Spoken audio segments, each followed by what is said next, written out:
Chief Executive John Lee pays visit to the community.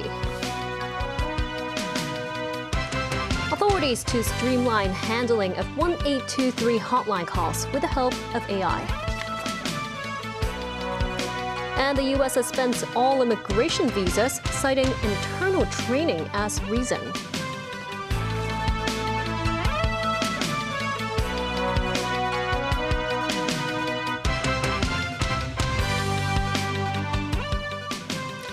Good evening, and thank you for joining us. Chief Executive John Lee visits a public housing estate in Cheung Sha Wan ahead of the government's announcement of the policy address and the 5-year plan blueprint. Mimo Sengai reports.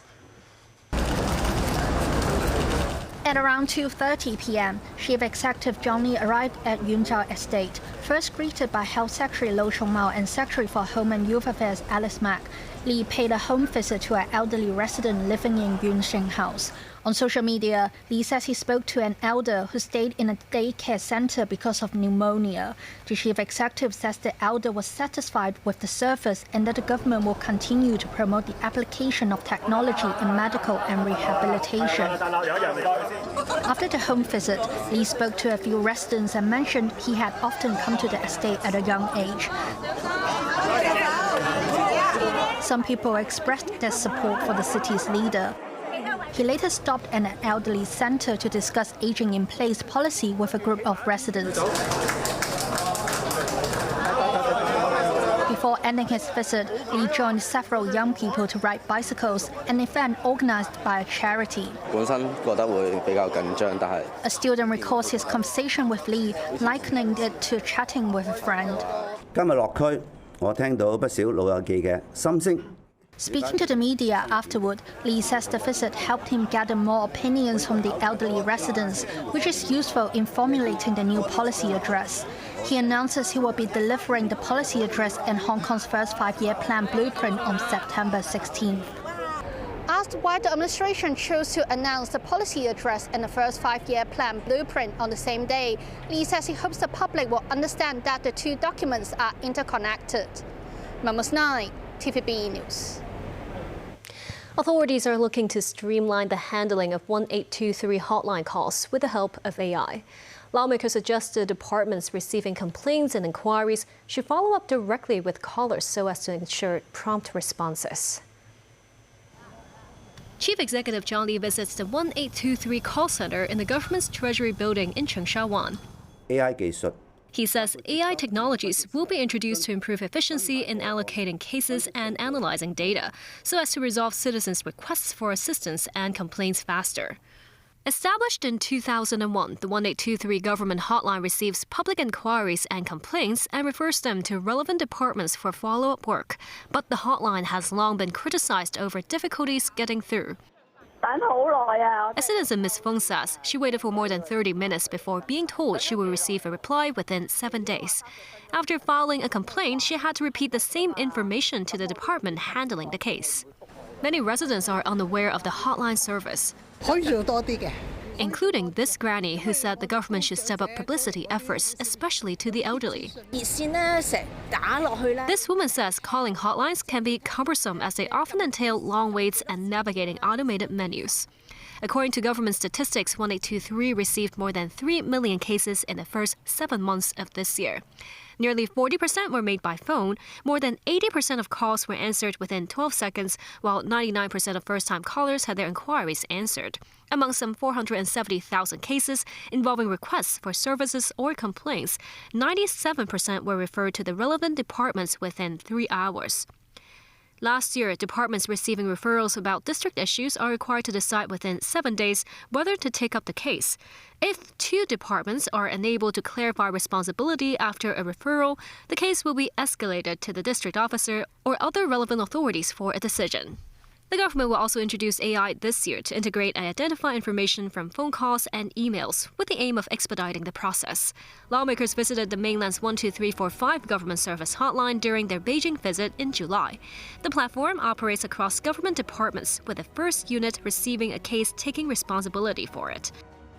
Lawmaker Johnny Ng says Hong Kong should consider adopting a similar accountability system with a directorate-level official or an interdepartmental task force to coordinate the process as well as performance indicators, including targets for response times.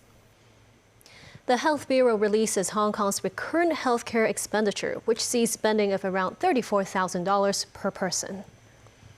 The Bureau says recurrent healthcare expenditure in the 2024-25 financial year totaled $262.5 billion. That's up 5% from the previous year and equivalent to around 8.2% of GDP. Around half of the spending was on public healthcare, while primary healthcare accounted for 30% of total expenditure. The Bureau says the primary healthcare reforms aim to address challenges including an aging population and the increasing prevalence of chronic diseases. The Trump administration is reportedly pausing immigrant visa applications worldwide to accommodate in-depth training for consular officers as it seeks to screen out individuals deemed likely to need U.S. public benefits.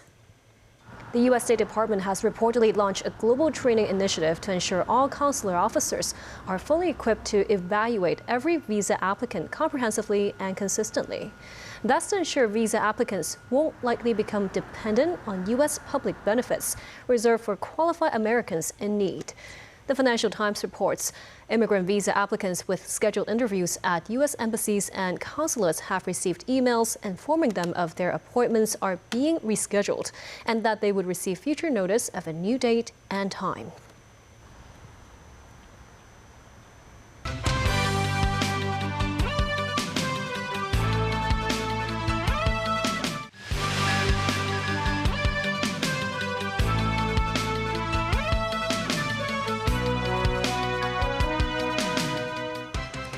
Welcome back.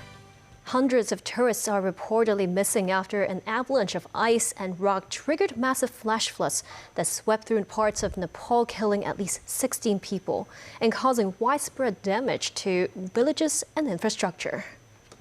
Officials say 384 tourists, including 291 from countries including India, the United States, the United Kingdom, and Malaysia, are reported missing as a result of the flash flood. According to authorities in Nepal, 105 Indian tourists are among those missing. The Botakoshi River flooded around 9 a.m. Wednesday, destroying several villages, as well as roads and hydropower projects, officials say. A fire erupts at a nursery for newborns at a major government hospital in Pakistan's capital, killing 14 babies. The Pakistan Institute of Medical Sciences in Islamabad housed at least 15 newborns in the nursery when the fire broke out, hospital officials say. At least one baby was rescued, while Federal Health Ministry confirms 14 have died. The fire broke early morning when an air conditioning unit compressor exploded inside the nursery in the gynecology ward.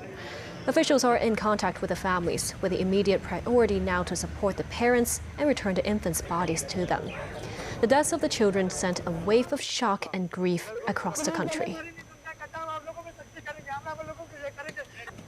As war rages on between Russia and Ukraine, sources say U.S. CIA Director John Ratcliffe traveled to Moscow earlier, with the U.S. urging Ukraine to suspend strikes against Russia for 3 days.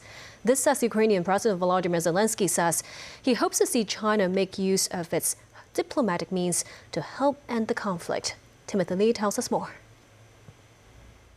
As U.S. efforts to facilitate peace negotiations between Russia and Ukraine have largely been stalled, CBS cites sources indicating CIA Director John Ratcliffe traveled to Moscow on Tuesday to hold talks with Russian officials.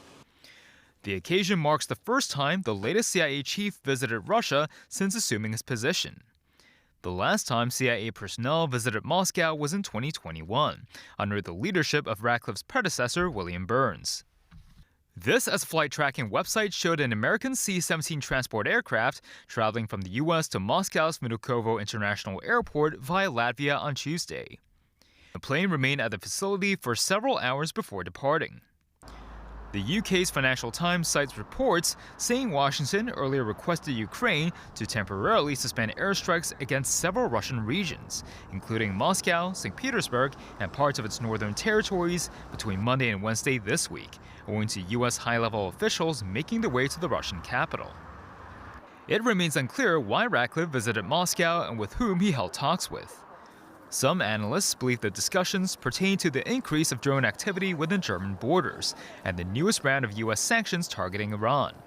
The Kremlin has yet to comment on or deny relevant reports of the visit. Russian authorities have indicated Russian President Vladimir Putin currently has no plans to meet with the CIA director. Meanwhile, Ukrainian President Volodymyr Zelensky issues a statement thanking President Xi Jinping for congratulating Ukraine on its Independence Day. The Ukrainian leader says he looks forward to step up cooperation with President Xi and hopes China can showcase its diplomacy to help end the war in his country. Timothy Lee, TVB News. The Council of Heads of State of the SCO member states will be held in Kyrgyzstan on September 1st. China and Kyrgyzstan have had frequent exchanges in recent years, with direct flights routes established. The local tourism industry is hoping for implementation of visa-free access for Chinese visitors to boost tourism development. Alina Wang has more. Swimming in the Azure Lake waters and soaring through the sky on a paraglider. Visitors can still enjoy sun and sand in Kyrgyzstan, even though it lies in the heart of the Eurasian continent, about 2,600 kilometers from ocean, making it the country farthest from any ocean in the world.